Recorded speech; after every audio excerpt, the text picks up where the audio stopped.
Here are some questions from you, the people that watch this, what you want to know. Burky Babes goes, can anger ever be a good thing? Some people say that anger is, an important and necessary thing as it can motivate change, but it can be a pretty corrosive energy too and pretty destructive.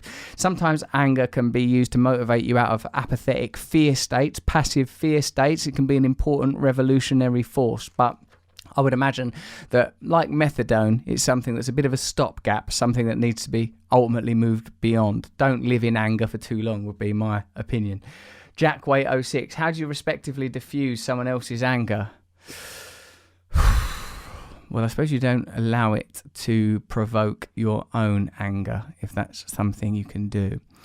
I've heard from people with mental health and psychiatric qualifications that the maintenance of your own serenity, and for them going and saying things like, yes, I can hear that you're angry, yes, I see that you're angry, yes, I feel that you are very angry, helps people to calm down. But I certainly wouldn't claim to be an expert in that. Also, I suppose, isn't it always better to approach someone with empathy and compassion, unless their anger is, unless they're waving around a candelabra causing all sorts of bloody damage, then in which case, duck. I'm Alex Hepburn. How do you get over anger towards someone who has wronged you? Oh, it's really hard, isn't it? I hate getting over anger when someone's wronged me, but you've got to forgive everybody. Like, there's some stuff in Christian prayer that's pretty good on this. It is by forgiving that we are forgiven. Forgive us our trespasses as we forgive those who trespass against us. Like, holding on to anger is a kind of grim inner rumination that corrodes, and even thinking about it, I start to feel a tension in my abdomen and a bad metallic taste in my mouth. I feel like forgiveness. How do we get to forgiveness? Well, I reckon it's through self-acceptance and the acknowledgement that really everybody's trying their best, but I well recognise that there are some transgressions and aspects of being victimised where it's pretty difficult to deploy that, but from what I've learned, that's always the route out of suffering, is forgiveness. Kristofferfinskas, how can I stop getting angry at chewing noises? Yeah, that is annoying, isn't it? Or what about if people are spitty mouths? They're hard to deal with, aren't they? I think what you have to do, mate, is zone right out of those chewing noises. Who's doing this chomping? Who are you eating with, this chomping and chewing? I mean, like, I live with 2 toddlers, several dogs. I'm always covered in spit. I can't walk 10 yards without a person. Like, the loneliness, that's gone out of the window. I wouldn't love to be lonely. Like, there's always someone all over me. Chewing noises, I think you're going to have to look at what it is provoking in you. Why is it making you so angry? I bet it's going deeper than the chewing. How do I train myself to become more compassionate? Meditation does genuinely help, and by learning, I feel like anyone, even the people that you find most provocative and difficult, if you were to know enough about them, you would see their vulnerability and their pain, because human beings are fragile things that are going to die, and that vulnerability,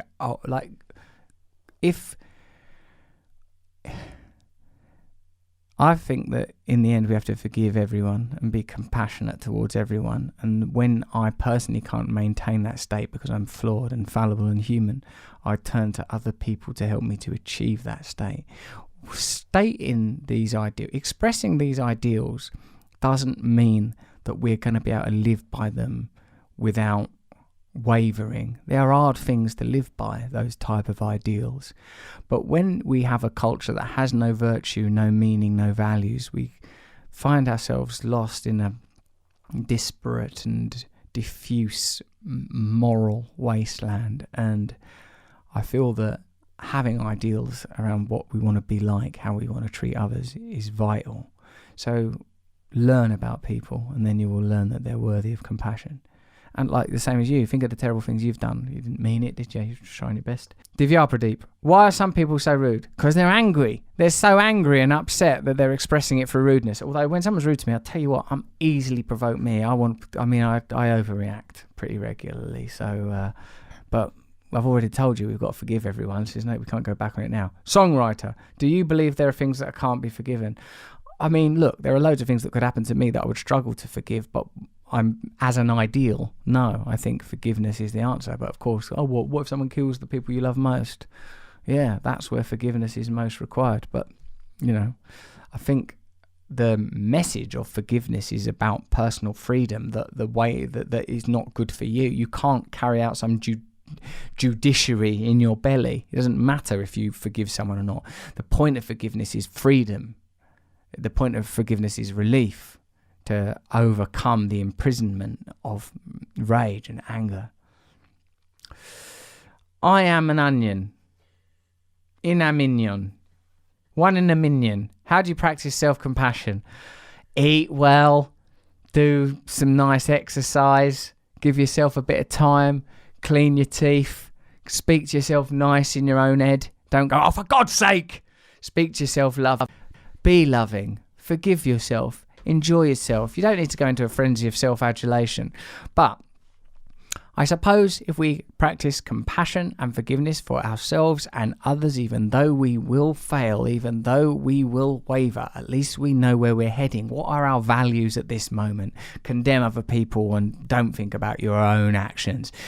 Don't try to understand other people's perspectives. How is this ever going to be resolved unless some of us try to reach and attain a new perspective? So whether that's around, and also we want to deal in truth, don't we? Whether we want to deal in the truth of racism, we want to deal in the truth of anger. That's where we want to get to, a perspective of true understanding. Now, some people say there is no universal truth, but without values, we are lost.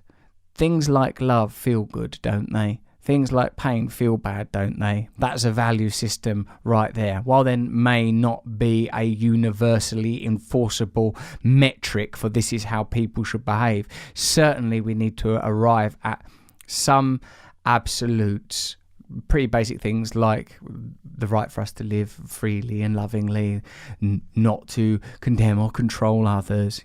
Otherwise, where's this going at the moment? Aren't you a little bit concerned? Do you think that political solutions are likely to be achieved by the people that are looking for them within the systems that they're currently looking for them?